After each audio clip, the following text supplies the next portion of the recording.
So I'm Tina, I'm the director of the Randall Library, and I'm happy to be back hosting the next segment of Sustainable Stow. We took a little bit of a break last month, and in March I was hosting from California, but I'm happy to see the weather here is great again. So I'm really happy to introduce Rick, who will introduce tonight's speaker.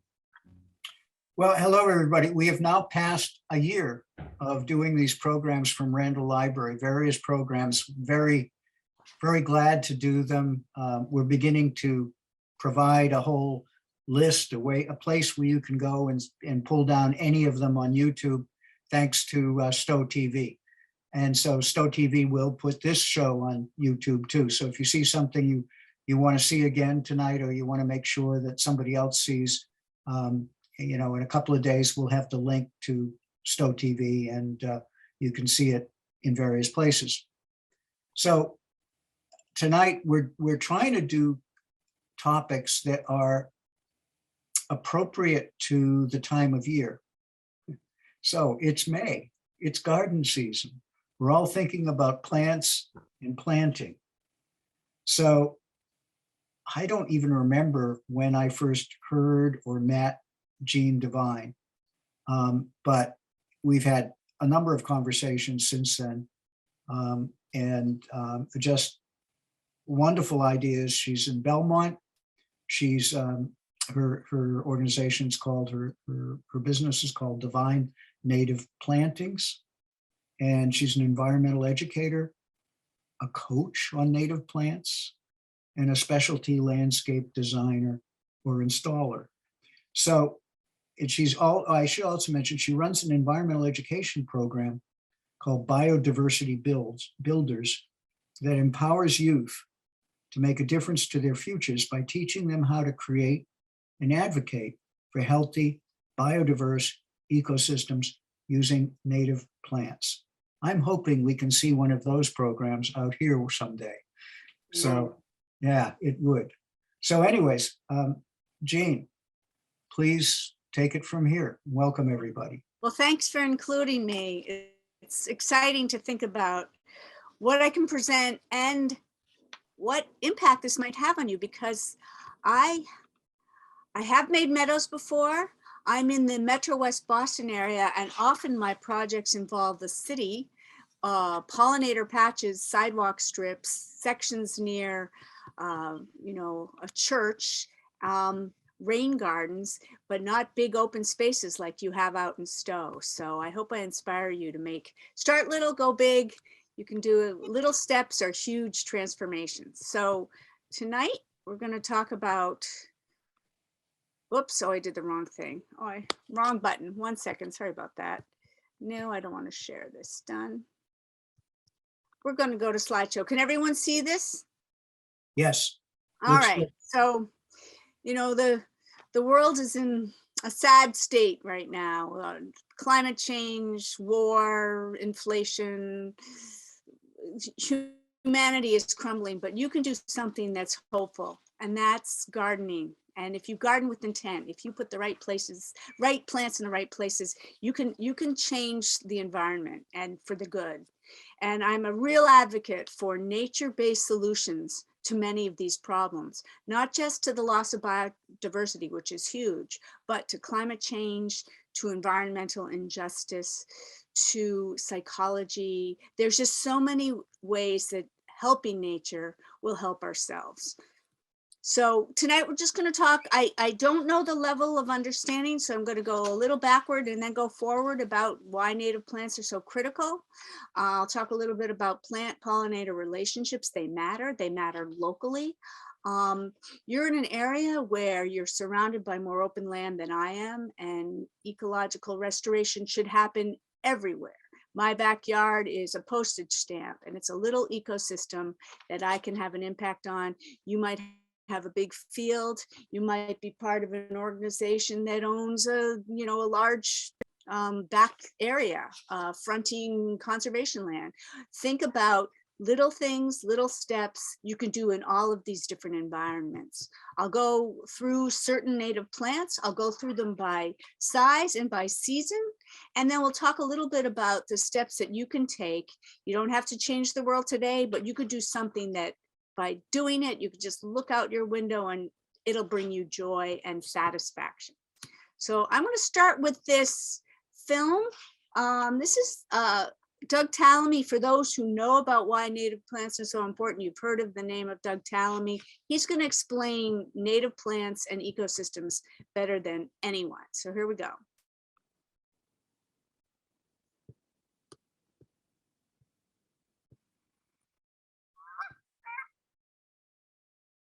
Animals. Absolutely every animal on this planet gets its food directly from plants. Gets its food either by eating a plant or by eating something else that ate the plant. And that's because plants are the only organisms that can capture the sun's energy and turn it into food.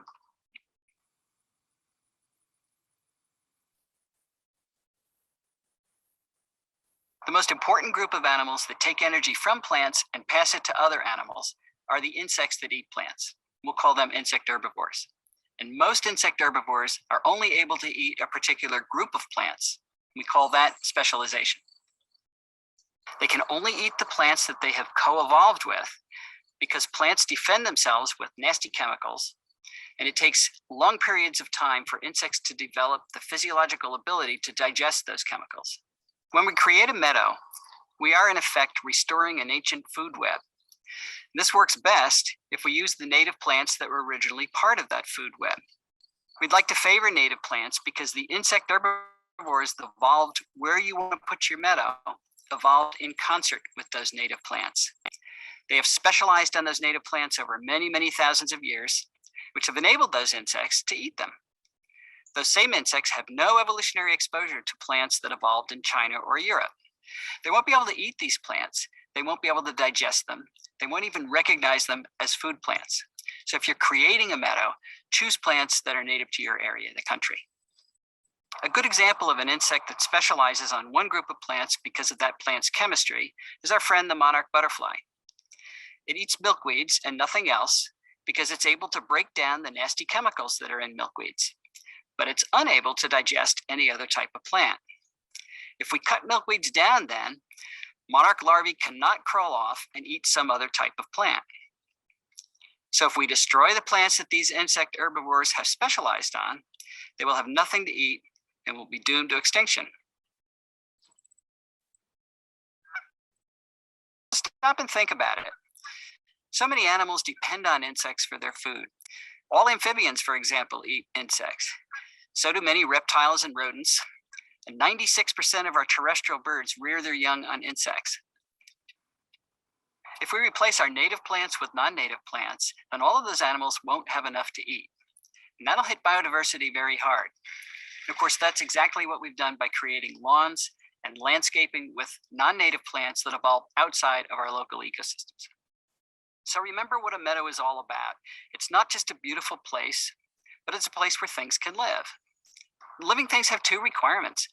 They need food and they need a place to live. Your meadow provides both. It provides food because of the plants that you put in your meadow. And if you put many different types of plants in your meadow, you'll have a diversity of food for a diversity of insects, and you'll have a diversity of natural enemies that will eat those insects. And the meadow provides habitat, hiding places, those little niches where the birds and the other meadow creatures can nest and rear their young. Planting a native wildflower meadow is so much more beautiful and dynamic, both structurally and in terms of species, than planting a monoculture such as a lawn. Somebody once said that gardening is a way of showing that you believe in tomorrow. And I think that's never been more true than today, because the way we garden, the way we create places like meadows is going to determine what life looks like tomorrow.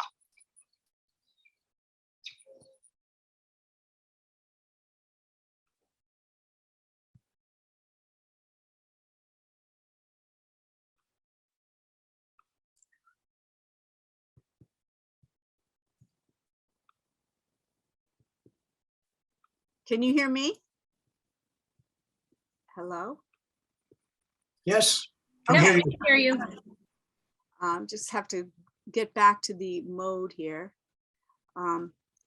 Anyway, I can't see other people, so for sure, do most know the name Doug Tallamy and all that he's published?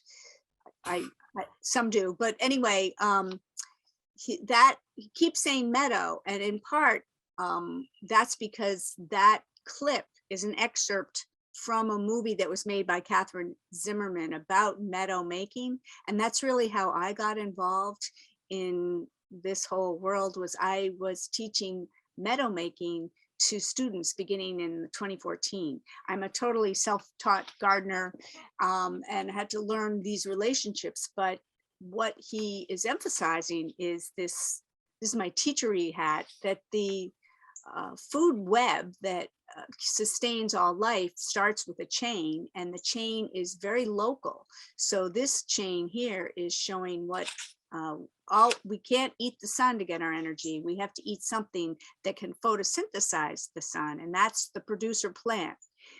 So this is showing the connection in a simple chain, but the chain is part of something bigger. It's part of a web, and the web includes all the different creatures that depend upon each other, not just for food, but also for safety and for shelter and for other things. So this was a typical web in our area, and the web is what underlies biodiversity. And by biodiversity, that means life, diversity of life.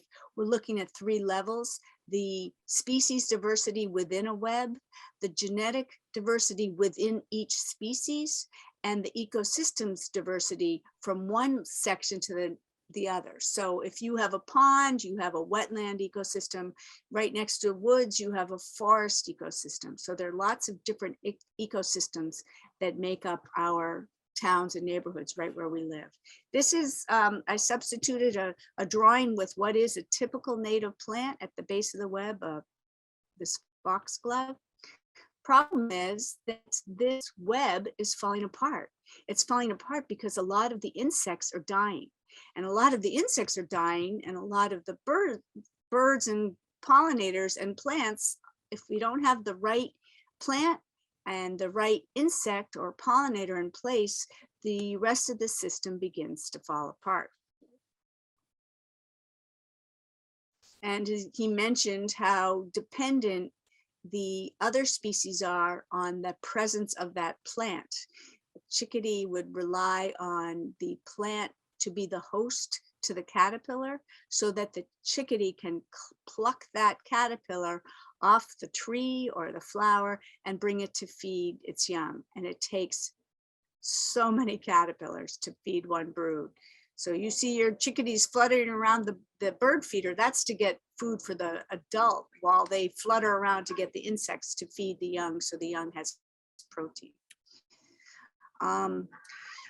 This is a quote: "Insects are the little engines that run the world." That was a statement made by E.O. Wilson, who recently died. He coined the phrase biodiversity. He was a professor at Harvard, but it's true. If insects were to disappear, and insects are also pollinators, or pollinators are also insects, most of our flowering plants would go extinct. The physical structure and energy flow of most terrestrial habitats would fall apart. All the other creatures, the frogs, the amphibians that depend on the plants and the pollinators, would also have no food, so everything would collapse. It's reckless to suppose that biodiversity can be diminished indefinitely without threatening humanity itself. We can't go on killing off our species. But why are they disappearing? I think you've heard, I just stumbled upon this data bank, but it just is striking that of all the species, all groups currently documented are over 2 million species. Half of that is made up of insects. And we really started to notice the precipitous decline in insects between the 1970s and today, based on citizen science performed in Germany by a whole group of different, so I don't know if you know this story, but all these different citizen scientists set up studies of insect mass in different fields all over Western Germany. And in 2013, their data plummeted markedly. And site 1 called site 15 and said, did you notice this in July, that, you know, I'm at half my level as I was a year ago, July? And he said, yes, I've seen that. And site 15 called site 95. They noticed the same thing. They had enough data collected across the 100 sites to publish in scientific journal, but the demise not only spelled the end of insects, but our birds are declining and other species that depend on them. So it seems that the insects are collapsing faster. This is all the negative stuff, but we're going to get into the pollinator. I mean, the positive pollinator stuff real soon. Why is this happening? Well, urbanization is fragmenting habitats. Deforestation is destroying homes for the insects and the birds, all the wildlife. Pesticides, somewhere along the line, we started to label our insects as pests, but most are beneficial.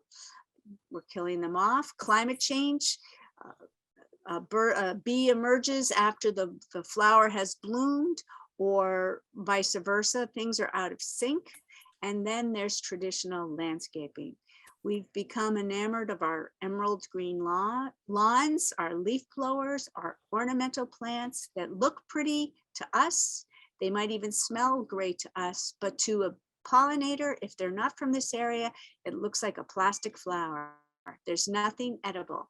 Meanwhile, invasive plants are taking over and they're strangling our hardwoods. They're eating up space that natives could. So it's pretty dire. It's pretty dire.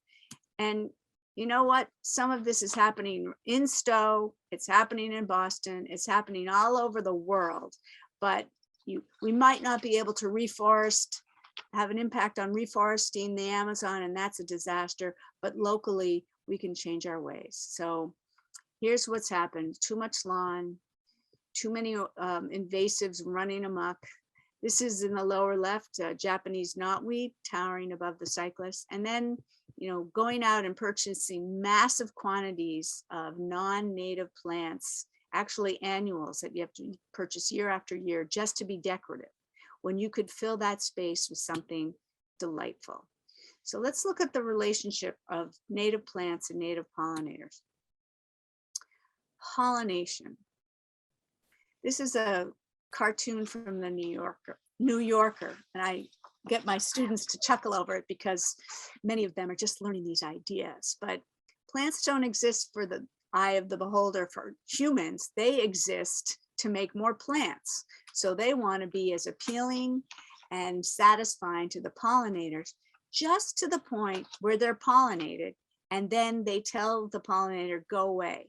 Don't come back anymore. We're done. So they either change color, they drop off their petals, they do something to discourage the pollinator from coming by. Meanwhile, the pollinator is just interested in the food, either the nectar, the pollen, or the host plant for its offspring.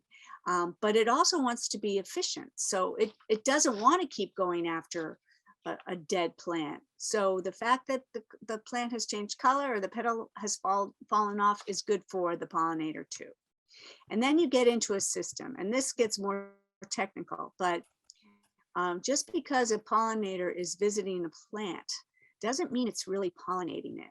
So we are trying to reinforce the system of plants and pollinators, the best relationships as possible to restore at-risk pollinators and at-risk or rare plants. So I won't get into this too technically, but it's a lot of fun. And my students love learning this, is how a design of a plant will attract a pollinator by color, its markers. You have the beautiful irises that are blooming now, and they've got a runway that says land here. Or you have anything in the aster family that has a big enough cone for a butterfly to sink its feet into. It needs a landing platform. Or you have a tubular flower, in this case, a white tubular flower that opens at night is appealing to a bat. But there are a lot of tubular flowers that fit the beak of a hummingbird or the tongue of a long-tongued bee, etc. So knowing which ones appeal to which pollinator is helpful. That's what the plants do. The pollinators, what are they doing? They're hunting around for food For them, the nectar is like getting sugar water when you're running a road race. They need that to fly about. But what the bees are really looking for is pollen, and they're looking for pollen to put in their nests. And they're particular. There are a lot of specialist bees that need a specific pollen to put in their nest. Most of our bees are solitary, so they set up and most of them are ground nesting. So the queen lays an egg and the workers go in and put in some pollen, a little bit of juice, they seal off the chamber. Queen lays another egg, they bring in the pollen, seal it off, there's another chamber. And this bee here is looking at a Monarda bee balm. There are tubes there that it can reach with a long tongue. So it's interesting that the shape is really important to a bee, which I didn't really learn for a while. In the middle, it's butterfly milkweed with the monarch. Doug Tallamy said how the monarch specializes in milkweeds. About 70% of our insects specialize on a certain plant. So if you bring in a plant for the specialist, the generalist will also benefit. The middle picture is showing what a plant is as a host plant. Those leaves are important for the caterpillar to eat. And of course, I mentioned the hummingbird before. So you want to get the plants for the pollinators and you're all excited. You come back for the store and you're really excited. You put the plants in the ground and you walk away. Well, they need more than that. They need the food. If you can put out water for a bee or a butterfly, that's terrific. Don't put out a bird bath for a bee, they'll drown, but you could put a little shallow dish with some stones in it, a little bit of water, and the bees will come in and get a little bit of water. The butterflies are known to puddle. So they might look for, after a rainstorm, something on a roadway, and they'll get their water from that, or from the drops of dew off grass, or perhaps the same little setup with the stones. They too can't go into your bird bath. Overstory, understory, this is building a habitat. You need to have all sizes of native plants, your trees, your shrubs, we'll get into that more, the grasses and the ground covers.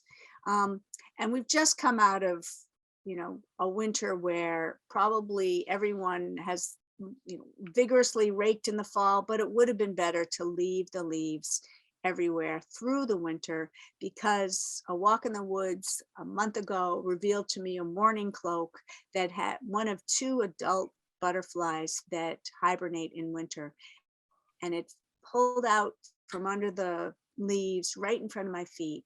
So it was great to have undisturbed winter refuge. Of course, no pesticides. Most insects are beneficial. And believe it or not, we have to remind people in the Boston area, maybe not so much out where you are, to use a specific kind of light if you need to light your back porch. Otherwise, your lights are distracting the moths and the evening creatures. Here's just a few examples of nesting sites, the ground bees, the ones that use wood, the ones that use the pithy stems of an old common milkweed or Joe Pye weed, those that wrap leafcutter bee or certain types of wasp will wrap themselves in leaves, or you have this little burr nest here. Back to who leaves the leaves. There's a lot of life that has been in those leaves, but it needs the winter before it can emerge. Winter refuge. So now we're going to talk a little bit about how you think of a habitat. And this is an illustration of what we are surrounded with. Before we settled here, this was all forest. And a lot of the plants that I'll recommend, especially those that are sun part shade and low, probably occurred along the forest edge. Or the spring ephemerals, which you've been seeing, the Mayapples, the Virginia bluebells, the Jack in the Pulpit, the Trillium, all of those would be in the forest, but close to where they could get some light before the tree leaves emerged. So when you want to think of your garden, think of it in the context of a healthy habitat or a healthy ecosystem. And Doug mentioned this, the diversity is critical. If you want to see more than just the monarch butterfly, then plant more than just the milkweed. Right now I'm seeing eastern tiger swallowtails flying around they do not specialize on one particular plant.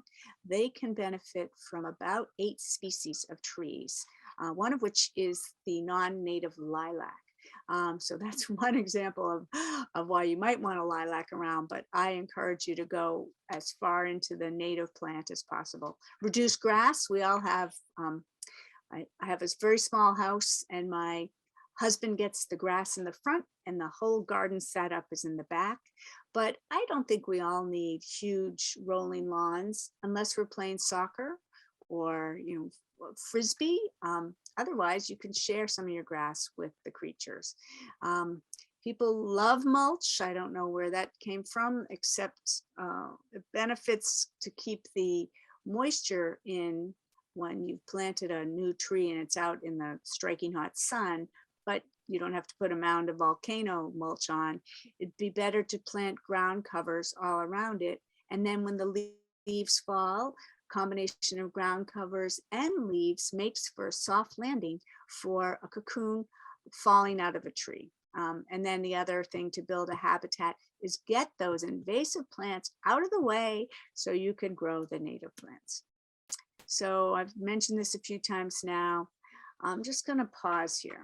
I want you to think that I spent a lot of time working with youth to encourage them to get out in nature in the summer and plant these trees and then sit back and see what happened. And within days of planting a little meadow, the insects came, the birds came, the rabbits came, and the students were perplexed because we were in the middle of Waltham and they're thinking, how did that happen? Did they get the memo? Well, these creatures were probably nearby. A lot of the native species can't fly that far, but they could have been in a tree in the nearby cemetery. Well, that tree is also doing a lot for nature, providing us with cooling, atmospheric cooling in the summer. It's a great solution for these heat waves, providing the oxygen that we breathe. The roots are sequestering carbon. So it's performing many functions, not just serving the pollinators or serving as a host plant for pollinators. Meanwhile, the shrubs I love, they fill in spaces, but they have 2 bangs for your investment. They provide early flower for our pollinators and later berries for our birds. So you get to see the comings and goings of several species of hungry something. Plants and grasses, people might ignore the grasses thinking you can just go get these beautiful tall grasses at the local garden supply store, but they're probably not native and they're very decorative, but they're not food for an insect. So might as well go and get the tall grasses that will be food for an insect and shelter for wildlife. It also provides a structure to your garden and can support your other plants. Of course, there are many perennials that make up the native plants that feed the pollinators, the insects, the herbivores, and ground covers are so valuable. Many of them are host plants for butterflies and nectar for emerging bees. So this is what the native shrubs offer, the wildlife. So now I'm going to get into some of the plants that we could, and many are commonly accessible this time of year. Native plant enthusiasts have been ordering plants probably since February. And some of those plants are coming in from the middle of the country, Prairie Nursery, Prairie Moon. Many of them are the same as what is in our region, but there are several local growers and suppliers that are paying attention to our region's ecotype, and in particular, even this half of the state. And that is a treasure. If you can buy locally, I recommend you go to Native Plant Trust. Not only can you see a lot of the species for sale on a table, but you can walk among them in the woods and their sample gardens. So it's a beautiful area. There's another couple local places that do catalog ordering, or you can go and see them. One of them is Bagley Pond in Warner, New Hampshire. and a new one called Blue Stem Natives in Norwell. So let's get into, if you had space for only one thing in your yard, or budget for only one thing, but you're willing to spend a little, go for a tree. The trees are not only providing the shade, they are serving as host plants for Lepidoptera. So many of these trees are what we would call keystone species, and the numbers next to them are the number of moths and butterflies that are served by these trees. Oaks are the absolute best. Birches, and you have several species of birches. Willows, they get big, they get weeping, but you can do pussy willow as well. And anything in the cherry family or the prune family is a valuable resource to our pollinators. If your area is smaller, and we certainly consider this in the suburbs of Belmont, Arlington, we go for smaller trees, and many have been in bloom just in the last few weeks. The redbud, the serviceberry, although those do get to about 20 feet. But here, a pussy willow, again, it's in the willow family, so it serves many butterflies and bees. Witch hazel, I'm not sure if you're familiar with that, that blooms in November. If you've seen one around, Boston Common had one blooming right after the February snowstorm. That was a cultivar of a native, cultivar or a nativar of witch hazel. Beach plum, in the ecoregion, Stow may not qualify, but Belmont does. This is more often seen close to the coast, but we are close enough that we fit within the region where the beach plum works. And red cedar, if you want to see cedar waxwing in your yard, plant a cedar, anything in the juniper family, and you'll see a flock of them come in on their way somewhere else. Some shrubs that are really valuable, the blueberries, high bush and low bush. And this is the number of species they serve. The serviceberry I mentioned a little bit earlier. Viburnums are terrific, but there are many non-native viburnums. And the one, if you smelled one about a month ago, really, really fragrant, that was probably Korean spice. The local viburnums are just popping out now. Maple leaf, witherod, blackhaw, there's just so many to choose from. Dogwoods are valuable from you've seen them blooming, the pagoda, the flowering, the big trees, but there's also this shrub. This is the red twig dogwood. It's blooming about now, and in the winter it sheds all its leaves, but the twigs are get even darker and redder, so it's a beautiful thing. The holly, this holly keeps its leaves. If you got the winterberry holly, it would shed its leaves, but has beautiful stems of red berry. Shrubby St. John's wort, there's several bushes of St. John's wort that would serve as a great shrub, foundation or in the middle of a garden. And the mountain laurel is a shrub that can deal well in shade. And this red twig dogwood also can be a shade. Has to have some sun, but can be in shade. So now I'm going to go through some of the plants that are good by season. Somewhere along the line, people got frustrated with violets and thought they should kill them, but they're very beneficial. They're the host plant to a fritillary. And they, I mentioned before, have wonderful nectar for any emerging insect that's trying to start out and get some energy. So here are the ones that would work in our region. I love the cream one. Other early bloomers, your zone might be a little bit different for temperature.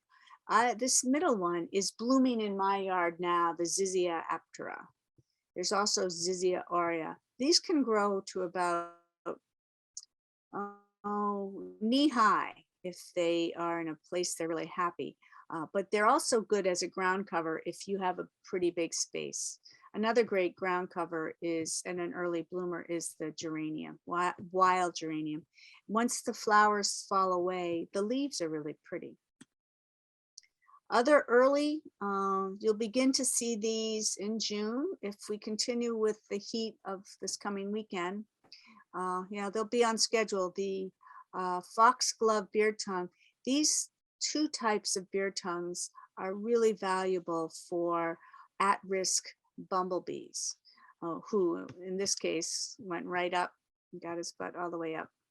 The hirsutus is the flowers a little bit smaller than this beard tongue, but both are smaller than your traditional foxglove. This Amsonia is beautiful and has two benefits. The flower comes like a little snowball at the end of its branch, and it can grow quite bush-like, but the leaves are a golden hue in the fall. It's a wonderful contrast against some of your other orangey colors. I put this in gardens with the plant Father Gila, or Father Gia, which has beautiful, more rust-colored leaves in the fall. And I love the indigos. This plant is in the lupin family. It produces a flower that turns into, a pod, and it's a nitrogen fixer, meaning it provides extra nitrogen to the soil that benefits itself and neighboring plants. The one thing about this, it takes a few years to establish a taproot. So it gives all its energy to putting things down, deep roots down, and it won't flower for about 2 or 3 years. Here are the different types of milkweeds that bloom in July and are native to our region. These are placed in the order in which they bloom. First, you'll see the common milkweed. It's a great plant. It's aggressive, so if you put a few in your yard, be prepared for them to multiply. It's good in a field, great in a meadow, great along a roadside. My favorite of the three is the swamp milkweed. To me, it smells like marshmallow fluff. And anecdotally, it seems to appeal to the monarchs, the caterpillars, more than the common. I see more caterpillars on this than I do on common. And the butterfly is a great plant for dry sun, and it's lower, so you can put it in the front of your garden. Midsummer, can't go wrong with wild bergamot, Monarda fistulosa, this purple one. Any of these. This middle scarlet bee balm is favored by hummingbirds. Hummingbirds see red when many insects don't. So hummingbirds know there should be more treats in there, more nectar for the hummingbird, because they don't have to share it. This spotted bee balm grows a little bit lower than the other bee balms, but all of them are deterrents to rabbits, and I'm going to get into that a little bit more because they're in the mint family, and rabbits don't like mint. Don't know about deer, but rabbits don't like it. Comes middle of the summer, the first two on the left, all of these work in moist conditions. Joe Pyeweed gets quite big. I put it at the back of a garden or in the middle of a meadow, or in a rain garden. This family, Joe Pye, Eutrochium, or the boneset eupatorium, these work really well in rain gardens. And you can see a little bit, these are just bursts of flowers. Each one is a fluorescent. Each one appeals to the insect pollinator.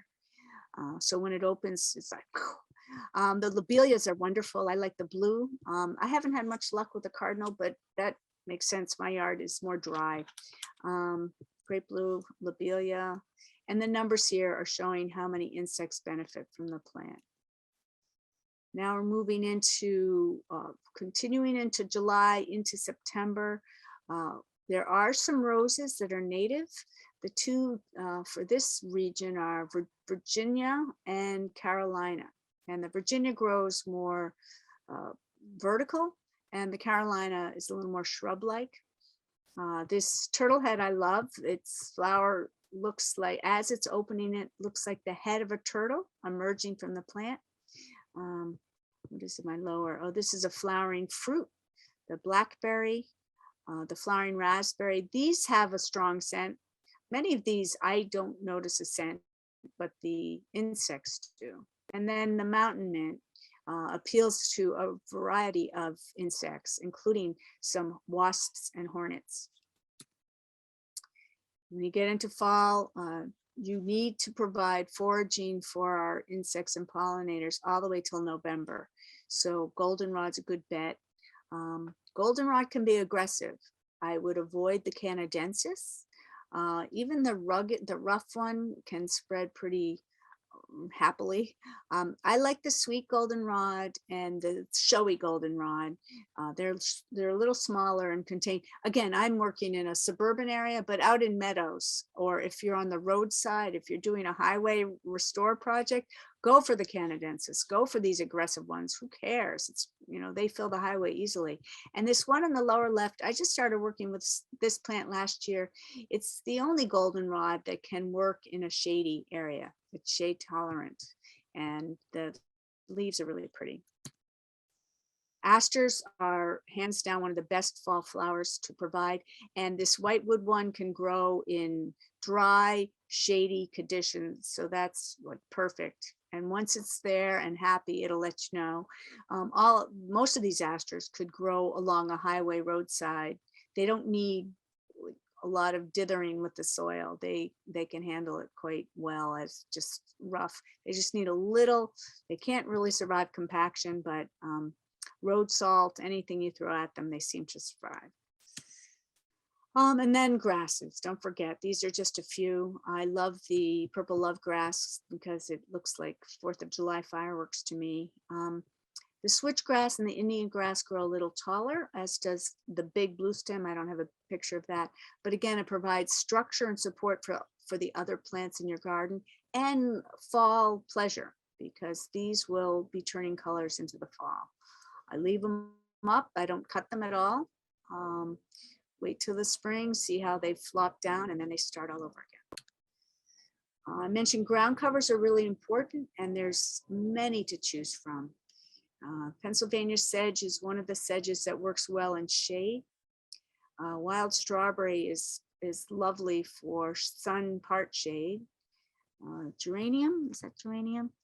It's a good one. Foam flower would be in our region, is just beginning to bloom. I love that after the blooms, which are quite delicate, the leaves are really pretty to look at. And ferns, there's so many to choose from, but don't do the Asian fern, I know, or the painted fern. You could do the same kind of statement structurally with all ostrich fern, cinnamon fern, royal fern, sensitive fern. So there's a lot to choose from in the native world. So what can we do? Where can we start? If we're just new to this or don't have much time, the little steps are really important. Say you bought a new house and you inherited some invasive plants.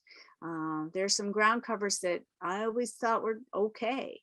This periwinkle looks a little like a violet, but provides nothing to our insects. It's not recognized. So that is a plastic flower to the visitors. Ivy strangles everything, but I find it pretty easy to pull out, especially if you find one root to run. So you could start a garden just by removing these few ground covers and replacing it with good ground covers. There's even a native Pachysandra. These ground covers are a little harder to deal with. Garlic mustard, I'll take that back. That's easy to pull. And I don't know about Stow, but we're pretty much past the flower, or we may have a few flowers left, but our pullers were doing this vigorously, maybe since 2 or 3 weeks ago. This lesser saladine is a nightmare because it disappears after, it's an ephemeral. So after a little while, you can't keep track of where it has gone. So if you can get it out, do it in early spring. And if anyone has bishop's weed or gout weed and knows how to remove it, I'd love to know the trick to that, because I'm taking on a project that's flooded with this and I want to get it out before I replace it with a native plant. Some of the substitutes for the ones that were pulled, I mentioned a few of these before, but this phlox divar, this woodland phlox, this works well in shade and it's really pretty. This groundsel spreads really well. Once the flower has passed, you have there are two types, and little heart-shaped leaves make, just fill a carpet of green, and it's a kind of green. It's not the creeping Charlie kind of green or the creeping bellflower kind of green. This is the good green.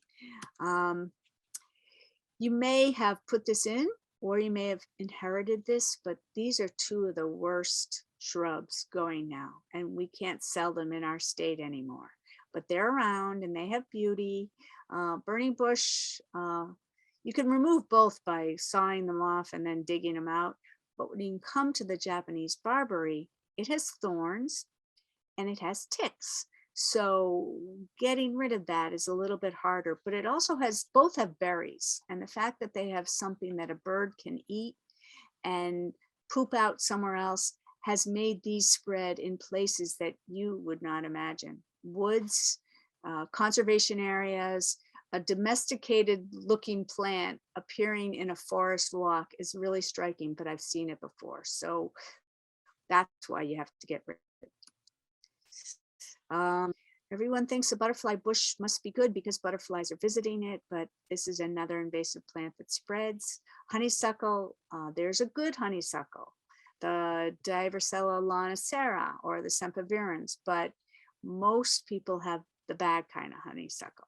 So it behooves us to get rid of it. And privet hedge, you could replace with an edible hedge. You could do raspberries or densely planted plants and shrubs, and you could achieve the same effect. Let's see, where are we? Sweet spire, Itea, New Jersey tea, Cianthus, sweet pepper bush, number of beautiful shrubs can replace some of the others that you just pulled out. But high bush blueberry is recommended as a direct replacement for your burning bush if you need or want that kind of leaf color in your yard. Our city streets are filled with these Bradford pear, and people go, well, it can't be invasive, it's just on the city street. Well, it not only appears in these wooded areas out here, but it is going back to its worst form. It was a crossbreed, grafted, two trees grafted together. I don't know if anyone saw the New York Times article last year, but the original tree was very thorny. And then the new version was not. Well, what they're finding in the woods are the thorny versions. So you want to go and remove it and you get stabbed to death. Here's some good substitutes. They're great crab apples. There are non-native and native. So of course, go for the native. There's an Oregon one that's become quite popular. The willows, the dogwoods. Can't see this lower right. Here's some, now we're going to go into another strategy, and that is what to do about all those rabbits eating your plants. Well, you could distract them by planting things along the edges that you don't mind them eating, or prevent them from finding their way into the wonderful other stuff. So these are some things that could grow along a path. The evening primrose, undisturbed, will grow 6 feet tall. But if you let it be eaten by a bunny, its second iteration will be much shorter. So you have a new version of that. Anything with a scent, so the mints, the mountain mint, these 3 types of mints are deterrent. So are all the monardas in the mint family. And this Agastache, the hyssop here is anise flavor, but the scent is a deterrent to our rabbits. Bee bombs, I just mentioned that. They don't like these grasses. And I'm beginning to think their tender feet don't like going on my fallen leaves, because I left a whole bunch of leaves in my garden, and they don't like hopping to the middle of the garden where the asters are. So they have left that alone. So what we really need to think about, and this is where it's hard, our generation may have inherited some ideas from our parents that you need to have a lush lawn in order to have your home be complete. Well, no, you don't. And there is a movement now of rewilding and introducing different textures and diversity that will appeal to all types of wildlife. So be bold. If you can't get rid of the whole lawn, get rid of a section or create this nice berm with the right kind of plant, native plant. The other thing you could do is make a bed that is native plants, and people go, oh, they get messy, they get carried away. Well, you could define that bed. You could, carve it out. You could put cobblestone. You could put a bird bath in the middle. I mean, there are a number of ways to define it. So it looks like it is a traditional garden. It's just filled with these beautiful native plants. And if you go so far as to embrace the native movement, put a sign out, and then passersby will understand what you're doing and why you're doing it. So your garden is benefiting everyone, and including educating humans about the value of something like this. Now it is time to shop. I can send a handout, but if you're sitting by your computer, these are good places to start to pull a list together. I have a handout where I can send you lists. The Audubon one's sort of fun because you put in your zip code and you can say what birds you want to appeal to, and they'll tell you what plants work for that. The wildflower.org, that's based in Texas, they do it by zip code, but they'll do all types of plant. And then there are a lot of organizations that provide templates with the package you might buy or separate. So it's nice to get an idea of where to put those plants if you're doing the whole thing yourself. Native Plant Trust, I mentioned that earlier. Yeah, so it opened up April 16th. They've been slammed with business. I understand last weekend people could not find a place to park.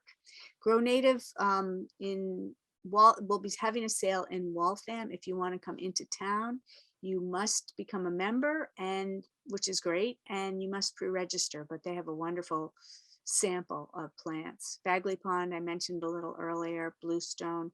Lincoln Conservation has pulled together kits to fill in certain circumstances, a wetland, a rain garden, a sunny, shady patch, all different things. I don't know if they're still selling. They may have already done that sale. There's a neat place in Western Mass called Wing and a Prayer. And the trustees for reservations have again, this appeals more to my close clients. They have a grower in Roxbury, quite a big tract of land considering how dense it is there, called City Natives. And I've ordered some plants I'll be picking up next week. Where else? I'm almost done. I just wanted to teach you a little bit about reading labels and focusing on pure natives. When you go to shop for a native plant, you should be seeing two words together, just two. The first is genus, two of the Latin words, genus and species. If you see something afterwards in single quotes like pretty lady or autumn brilliance or funky town, human has tinkered with the plant to create a clone of the best species within that species. So the purple coneflower is a great example because it's not even native to this area. It's really native to the Midwest, but people like to have that look and feel. And I will say it's not a powerhouse, but it does provide pollen and nectar, and the birds love the seed heads. So it is pretty, but it has been tinkered with to the point that the color is unrecognized by a lot of the pollinators, or the shape, this double the light one here, and it doesn't seem appealing to any of the insects coming by. Sometimes they're sterile. Sometimes they have absolutely no pollen or nectar. I mean, one of the reasons people have made cultivars is to accent the positive beauty without the hassle. So sometimes they get rid of the pollen, so it's really something to avoid as much as possible. And if you go to a garden shop and you say, do you have natives? And they point you to a whole bunch of these kind of flowers, say, no, those aren't natives. I want the straight species. And the more that people say that, the more that vendor will need to get on board and sell the native plants. What I'm really leading up to, or maybe I could have introduced this idea, is that all of us can do something positive for the environment in our own yard. I mean, we can't halt these emissions that are coming out of factories, or maybe we can, but it takes a lot of movement to do that. But we can do something right out our door, but we have to focus on a new way of doing gardening. Don't rake up everything and throw it away. Don't extend your garden as if it's a part of your living room and it needs to be a painted picture. Think of it as a little natural habitat. So instead of this lower left here, a beautiful emerald green lawn, you can be a little adventuresome and add some growing plants here. And instead of cutting everything in the fall, leave some twigs, leave some dead things. Let the ground cover mix with your leaves, you know. So there's some ideas of how to garden that go along with the plants that you select the right plants for the right place, and then practice healthy gardening. Manage what you put in, manage what you take out. So that is where I wanted to end. I'm open to question, but this always struck me, you waiting for someone else to do it. The greatest threat to the planet is the belief that someone else will save it. And no, we can do it ourselves. So thank you for inviting me. This is my new logo for my business. And this is my new logo for my education program, which kicks off in mid-June. I'll be teaching 16 high school students how to change the world. So I'm very excited about that. And now I'm going to open this up to questions.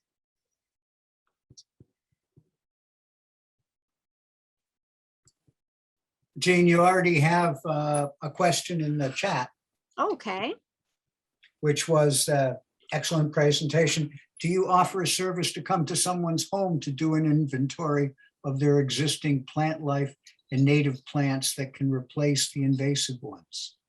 I do everything from, you know, just walking around going, oh, that's blah, blah, get rid of that, or, you know, on up to coming up with the design and the plan for installing. I will say I'm quite busy right now. I have someone in Stow that wanted my advice. We're doing it by video. So that, not Stow, I'm sorry. Douglas, is Douglas near Stow, or is it further out? It's further out. Yeah, okay. So I said, why don't we walk through your property over Zoom? So we have a date to do that. So I do that kind of work. And I'm taking lots for next year, but reach me, I'll give my email and we could talk about it. And I just put in a website that's a mass website. You mentioned in passing the problem with, you know, if we're trying to maintain biodiversity, you know, be careful what you spray, be careful what pesticides and so forth you use. And this is a site that Massachusetts, the state, has, where you can opt out. You can opt your property out of any aerial spraying or that street side spraying that covers your whole property that the state does for mosquitoes usually, you know, and I ask to be opted out every year. And I actually live on the edge of wetlands, and it's been fine. Well, last summer we noticed a decline in bees. I mean, we've been noticing a decline for years, but people out in Southborough were saying that they saw a direct correlation between spraying for mosquitoes and bee decline. They have a study site in the Breakneck Reservation. So I don't know, it may have been anecdotal, but I worry about that. Yeah, I worry about spot spraying of dandelions. People think dandelions are good. Dandelions, keep them. It's no mow nay, everyone. I don't know if you're following that, but the dandelions not only feed some of the pollinators, but they're telling you something about your soil and they're trying to help it. They're telling you your soil is compacted and it's calcium deficient. So while they're there, their little taproot is drilling down and they're giving some nutrients to balance it out and to break up the compaction. So now when they get to the point where they're going to blow away, I guess you could pick their heads then, although you might spread them to somebody else. But and mayapple, yes, is native. And then there's a question, is there a good database or website to help identify invasives? I'd say to help identify anything. I'm forever trying to use a new app, trying to identify something in my yard. Yes, I could even put those links up. I use something called Picture This. They're pretty good. You can get the free version or you can pay $30 a year. They get a little confused on trees, but the rest they seem pretty strong. In iNaturalist, I don't know if you know that one. iNaturalist and Seek are being used to not only identify the plants, but also capture the data when someone takes a photo. So it knows your coordinates, so it knows what you're seeing. I see a nod, but there's a woman that's running this wonderful invasive removal program in Arlington. She calls it the Army Arlington Mass Invasive, so it's like ARMI, and she uses iNaturalist and has created a project there where people photograph invasives in all their seasonal form. So, right now, garlic mustard is, it's in two forms. It's in the flower, or it's almost past, and the little ground level. And then it ultimately, the ground levels stay until the fall, but then it completely disappears. Well, you've got bittersweet that's just emerging with a flower. Then, you're going to go all the way to the fall. You won't see those orange berries until it's almost too late. You got to get that bittersweet and the vines out of there. And if you see greenberry, that's the casing. Anyway, I'm digressing. Yes, you can use these as a way to identify the plant and also share information. What's another good one? Seek, Plant Finder, iNaturalist. I think that's it. Yeah. Oh, and someone just noted that the Seek app is free. And do you have experience with the Seek? Allison. You'll have to unmute. Yes, I do. It's sometimes accurate and sometimes it really gives a very general thing, especially for trees. Yeah. Okay. Suppose the more we use these, the more we could train them to be better. What do people out in Stow grow both the native perennials and edible gardens? Because the two work together well. Absolutely. Yeah. I think there's a lot of vegetable gardeners in Stow. Yeah. And there's also some commercial vegetable Commercial growers. Yeah. Well, those who grow commercially, blueberries, cranberries, they benefit from having native plants nearby, because the bees, I think we were talking about that, they need buzz pollination, and the honeybees don't do that. So yeah, that's a nice compliment.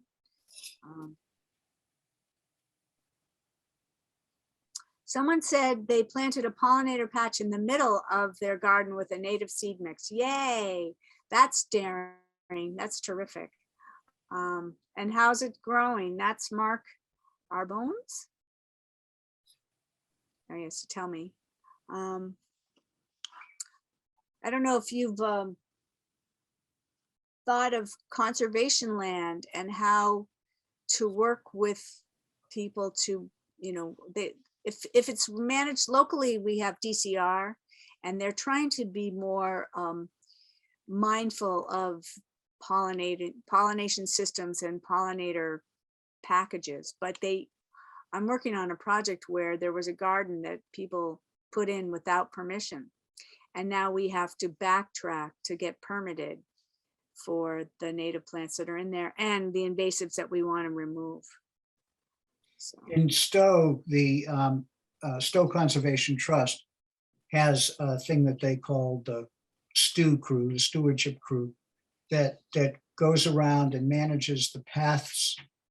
I think the Conservation Commission does some of this work too. And they go after invasives. You know, right now, in fact, just last week, I think in the paper, there was an article about pulling mustard, wild mustard, and they were after that. So they've been trying to beat back the invasives in the various forest areas that we own. it's great. Yeah, I mean, who would have thought that they'd take over as they have? But if we don't address the viney ones, they'll strangle the hardwoods, right? And if we, you know, I used to think that they were just a sort of nuisance in the yard, or, you know, but yes, they are. They're opportunistic. They often emerge earlier.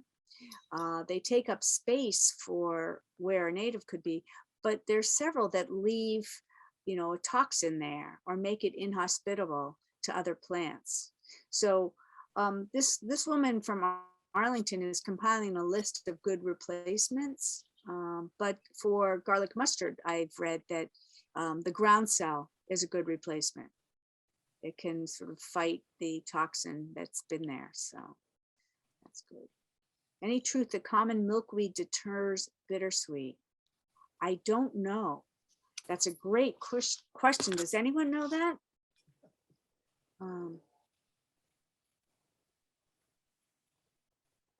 Could it outcompete?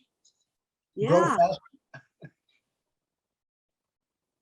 I've got a ton. You know, I made the mistake, my garden's small, of putting 2 in, and now I've got 20, and I want to share them, but they're getting like that heat wave. They were this big, and now they went like this over the weekend. So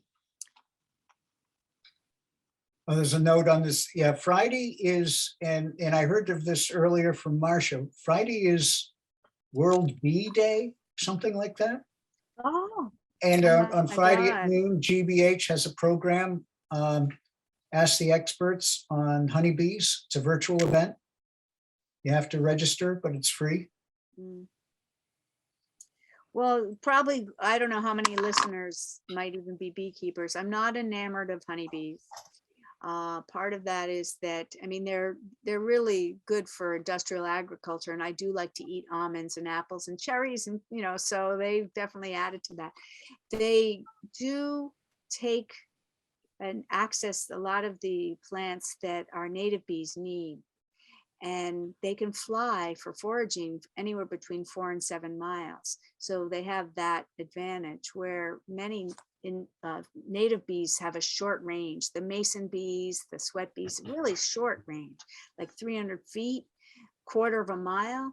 So I'm part of a movement to create a pollinator pathway in our region. I'm a co-founder of the Mystic Charles Pollinator Pathway Group. And I think you saw this, Rick. We mapped existing native plant gardens on a Google map. And from a distance, it looks like there are a lot of them. But when you zoom in, they're not that close together. So we need more in between to provide foraging opportunity for some of the native bees. But a lot of city dwellers, urban, suburban dwellers have honeybees. So those honeybees are going after the same things we're planting. Oh, and any advice for Asian jumping worms? Well, this is a new one for me last fall, and all my peers are just up in arms about it. The rule is if you're digging something out of your garden and you want to give it to someone, you have to rinse it down to bare root. You have to get that water out of there. You could even do one last rinse onto the cheesecloth to see if there are any cocoons. They're very small, like the size of 1/4 of a peppercorn. And then to plant it into a pot, you need fresh soil that you've purchased that you know has been cooked to a certain degree. So it's really tedious. Once you find them, I don't know what you do. you dig out the plants that are there? You can identify them by taking a mixture of Coleman's mustard, like it's 1 part Coleman's to 10 part water, and you pour it on the surface of where you suspect there are Asian jumping worms. And if they writhe like a small snake, and they have this pronounced white band, the clitellum, you've got a jumping worm. They're a little bit longer, but what do mason? It's awful. It's scary, and they will be at their largest in the fall. So right now they're just emerging. There's a clear segment, a clear description of the problem and some things to do. It's a short segment on last week's Living on Earth, which comes from WBUR, and you can find it, of course, on the web. And it might be worth listening to. Thank you. I love that program, but I didn't hear it. What do mason bees prefer? You know, that's a good question. I know the penstemon, the hirsutus is one, but I don't know the other plants. It would have to deal with its, I'm not going to guess, but it's a great question. And if I find the answer, I can send this to you, Rick, to share with your audience. Right. Yeah, we do get, I think Tina can correct me if I'm wrong, but I we get, because we register for this, we do capture enough emails that we could send something back out. Yeah, absolutely. I can definitely send that to you, Rick. Great.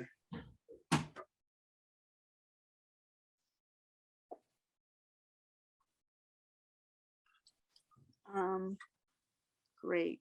Are human-made homes for bees, particularly mason bees? That the jury is out on these hotels, bee hotels. They look cute in yards, and people like to make them. But they sometimes attract wasps and other insects more than and a certain kind of wasp.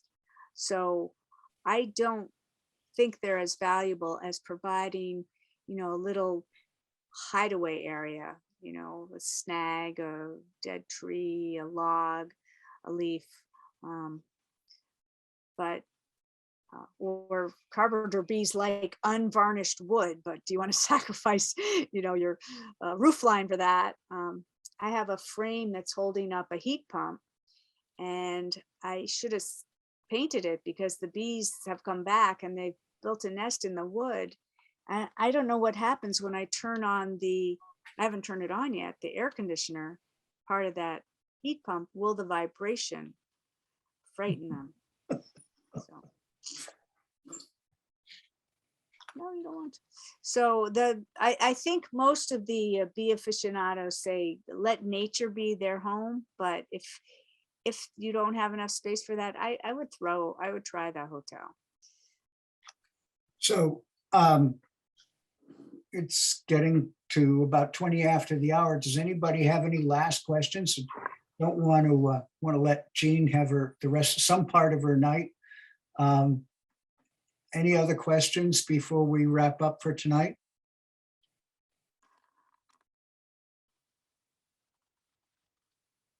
Just some appreciation. Well, thank you. It was Yeah. a pleasure. And I'd love to come out and see some of these areas of Stow. I did some consulting in Sudbury, and you just have so much more land out there than we have here. So it's. But I do think we need to pick up your idea of pollinator pathways and have a variety of pollinator gardens across, and know that they're pollinator gardens across the town. I think you should. And I'll tell you, we were inspired by what this group in Western Mass did called Western Mass Friends of Bees.